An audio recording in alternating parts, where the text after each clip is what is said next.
నేను చిన్నతనం నుండి నాకు ఊహ తెలిసినప్పటి నుండి నేను జగన్ గారి అభిమాని, కేవలం జగన్ గారి అభిమాని.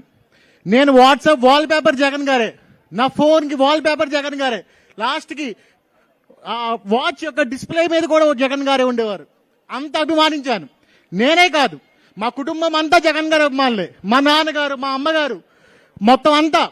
నరసాపురంలో ఎవరిని అడిగినా చెప్తారు నా గురించి, వీధిలో ఎవరిని అడిగినా చెప్తారు నా గురించి, పంజాబ్ సెంటర్లో ఎవరిని అడిగినా చెప్తారు నా గురించి. నేను ఆ అబ్బాయి జగన్ గారి పిచ్చాభిమాని అని చెప్తారు. మీరేమన్నారు?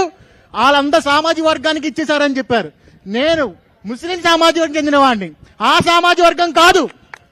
పోనీ తెలుగుదేశం అభిమాని కాదు, తెలుగుదేశం కార్యకర్తని కాదు, అయినా మనకి ఉద్యోగం వచ్చింది. నీ అభిమానికి ఉద్యోగం వచ్చింది. ఇంతకంటే పారదర్శకత ఏంటి? ఇంకెంతకంటే ఏంటి? జగన్ అభిమాని అయిన మీ అభిమానికి ఉద్యోగం వచ్చింది. ఎంతో కష్టపడ్డాను, నేను ఎంతో కష్టపడ్డాను.